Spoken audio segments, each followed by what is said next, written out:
கிறிஸ்துக்குள் எனக்கு பிரியமான சகோதர சகோதரிகளே, இந்த நாளிலே நாங்கள் பொது காலத்தின் 7ஆம் ஞாயிற்றுக்கிழமைக்கு இந்த நாளிலே நாங்கள் கால் பதிக்கின்றோம். எனக்கு பிரியமானவர்களே, இன்றைய இறை வார்த்தைகள் மிகவும் அழகாக இருக்கின்றது.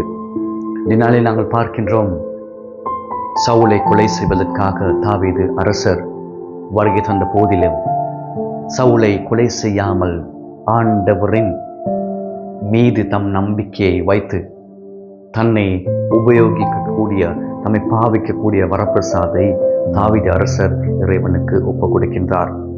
தாவீது சவுலுக்கு எதிராக செயற்படவில்லை, காரணம் மன்னிப்பு கொடுக்கின்றார். அதே போன்று இறைவனில் தன்னுடைய நம்பிக்கையை வைத்து சவுலுக்கு எதிராக அவர் போர் செய்வதில்லை.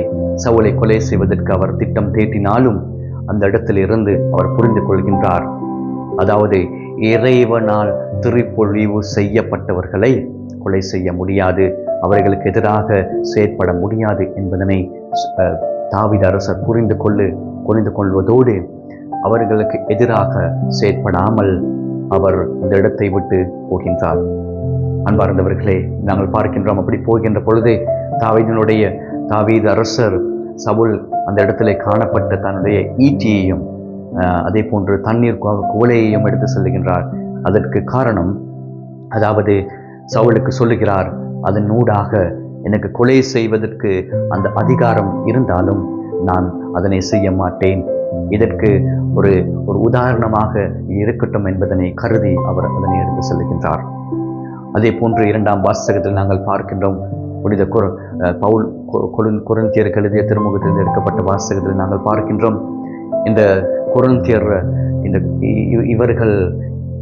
இவர்களிடத்தில் காணப்படுகின்ற ஒரு பிரச்சனையாக இறைவனுடைய உயிர்ப்பினை அல்லது அவருடைய மீண்டும் அவர் வந்த அந்த சந்தர்ப்பத்தை அவர்கள் ஏற்றுக்கொள்ள முடியாமல் அவருடைய அதாவது விசுவாசம் என்று காணப்படுகின்ற பொழுது அவர் சொல்லுகிறார், மண்ணுலக வாழ்க்கையிட்டு நீங்கள் வாழ்ந்து கொண்டிருக்கின்றீர்கள், விண்ணுலகை பற்றி நீங்கள் நினைக்காமல் அதற்கு எவ்வாறு செல்வது என்பதனை நீங்கள் புரிந்து கொள்ளாமல் நீங்கள் வாழ்ந்து கொண்டிருக்கின்றீர்கள் என்று சொல்லுகின்ற பொழுது அவர் சொல்லுகிறார், நீங்கள் இறைவனுடைய விண்ணேற்பினை, இறைவனுடைய உயிர்ப்பினை நீங்கள் விசுவாசிக்காவிட்டால் நீங்கள் மண்ணுலக வாழ்க்கை வாழ்ந்து கொண்டிருக்கின்ற பொழுது நீங்கள் மற்றவர்கள் மீது உங்களுடைய காணப்படுகின்ற வெவ்வேறு விதமான காரணங்களினூடாக மற்றவர்களை நீங்கள் வெறுத்து ஒதுக்கி அவர்களுக்கு எதிராக செயற்படுகின்ற பொழுது உங்களுடைய விசுவாசம் உங்களுடைய வாழ்க்கையில் காணப்படுவதில்லை.